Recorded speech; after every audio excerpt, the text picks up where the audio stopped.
Okay, good. First, apologize for the lack of seating. Second, I just made a comment to Andy that this was classic English weather, and he feels quite at home. So thanks everybody for coming. I'm Pat Floyd, president of the MTA. I'm here with my colleagues Ronnie Hakem, managing director, and Andy Byford, president of New York City Transit. And the message today is that the subway action plan is working and is dramatically improving performance on the subways. Andy's going to talk about that in great detail. The subway action plan was launched in summer of 2017 by Governor Cuomo and funded by the governor, the state legislature, assembly and senate, and the city of New York. We thank them all for that, and we thank the governor for his advocacy on the subway action plan. 2 data points. Weekday and weeknight delays are at their lowest level in 4 years. And happily, on-time performance has reached nearly 77%, highest rate in over 4 years. These improvements are evident to our customers, and that the empirical data behind that is customer surveys, customer complaints on the subways are down 35%. We know there's a lot more work to do. 77% is better than where the number's been, but it's not where we want it to be, and it's not where New Yorkers deserve. And with that, I'm going to turn it over to Andy Byford. Andy. Thank you, Pat. Good afternoon, everyone. I'd just like to acknowledge the presence of my Chief Customer Officer, Sarah Meyer, who's joining us today. So, as Pat said, the progress is significant. But I'd reiterate what Pat said. We're not saying the job is done. We absolutely want to push on and deliver even greater performance. And I said to my boss, who'll speak shortly, Ronnie, that I want to see us power through 80%, 90%. It's entirely possible as long as we continue our focus on what we're doing, but also as long as we get the funding that we need. Because to look at some specifics, in January of last year, 2018, we had 105 major incidents that delayed 50 trains or more. Last month, we had 52, so that's a 50% decline. In January of last year, again 2018, our on-time performance was 58.1%, a woeful 58.1%. Last month, it was 76.7, almost 77%, an improvement of about 32%. So what's the impact on customers? People are spending 25% less additional time on the platform and 45% less additional time on trains due to delays. So in other words, they're getting from A to B more quickly and more reliably. So how have we done that? Let's break down with some statistics and some facts how we've done that and how the Subway Action Plan has been the anchor and the foundation for this renaissance. So here's some examples. We've repaired or rebuilt more than 1,700 signal components. We've made maintenance practices more efficient, enabling us to accelerate scheduled and reliability-based maintenance on our cars and to reliably maintain cars reliably every year. We've installed what's called continuously welded rail in nearly every feasible location throughout our entire system. As Pat mentioned, we've increased the amount of wrench time, in other words, the useful amount of time that our wonderful maintenance teams can spend on the track. So during overnight outages, that wrench time has increased by over 60% since 2016. And we've increased the amount of work in the system by 40% in the same period by managing our resources more efficiently. That, coupled with an intense focus on the root causes of delay, so that we know that we're fixing the right things, we know that we're getting to root cause of delay, has delivered further improvements in punctuality and decreases in journey time. So by focusing on the basics, which is one of my mantras, in partnership or in tandem, if you like, with the Subway Action Plan, we have had a relentless focus on basics, making sure that we get the run times between stations right, adjusting our schedules to make sure that they're realistic, managing the dwell times, the amount of time that trains spend in platforms, so that it's not by chance that a train gets away on time, it's because our staff are properly measuring those dwell times. We've identified and removed unnecessary speed restrictions. We've done that safely. We have recalibrated signal grade timers that we found were wrongly calibrated. So all of this put together has delivered quicker, more reliable journeys for our customers, and that's what they should care about. Now, as I mentioned earlier, there is of course a lot more to do, and the good news is we're doing a lot more. So we are presently re-signaling a number of our lines, building on the successful completion just recently of the 7 line. We're now working on massive new CBTC upgrades, about to start on the F line down in Brooklyn, on the 8th Avenue line shortly, and on the Queens Boulevard line. And you'll recall that I brought in a world-class signaling expert, a guy called Pete Tomlin, to drive these projects and to get them done.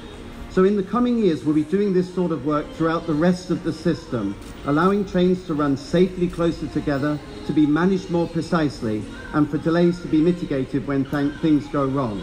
And I want to thank my team, 50,000 men and women of New York City Transit, and I want to thank our partners, the unions, for the fabulous support they've given and their professionalism and passion and dedication to service in driving this performance up, not just on the subway, which we're here to talk about today, but also on the buses.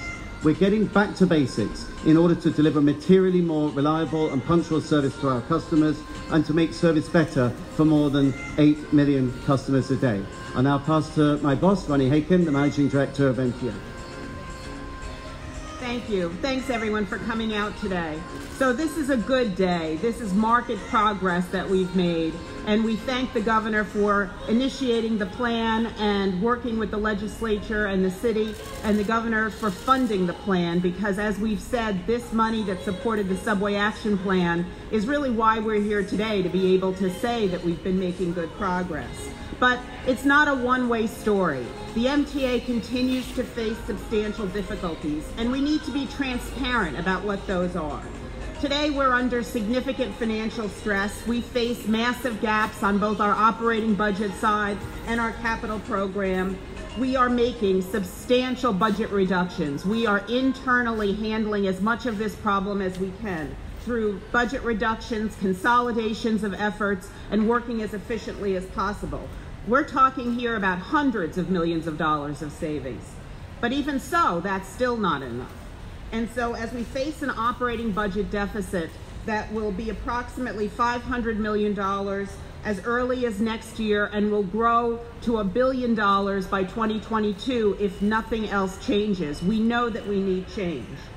And so on the capital side, while we're working hard to prepare for a 2020 to 2024, our next capital program, we're starting with $0 funded for that program. So we are out making the siren call that we need funding sources.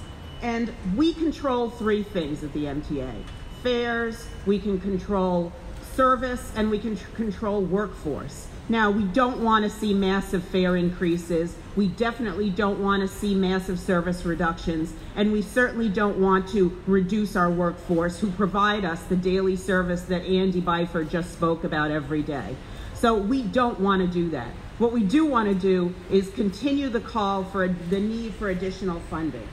And if congestion pricing, though, isn't passed, and congestion pricing is a logical step for us to support the necessary funding for the MTA programs. But if it's not passed, we would be looking at a 30% fare increase, way beyond anything the cost of living limitations that we've currently put into place. So we don't want to go there, and we are encouraged by the talk of congestion pricing and what appears to be growing support for that. Because much of the progress that Andy Byford and Pat Foy just referred about would be lost if we didn't have the funding to continue the efforts and resonate with our customers. So look, this is a good day. Why? Because what we're here to say is this team, if you give us the support and you give us the funding, we will demonstrate to be able to deliver better service, the reliability that we've been talking about, improved customer service and communications, all the things that you all and New Yorkers richly deserve in their transit system. And that's why we're going to keep up, and we're going to keep our efforts and continue this siren call. Thanks. Pat? Thanks, Ronnie. The message of the Subway Action Plan is promises made, promises kept. Subway Action Plan was funded, weekday on-time performance up 1/3. Weekday delays down 45%. That's because the Subway Action Plan was funded. Where does that take us? Congestion pricing. We need congestion pricing vitally and critically.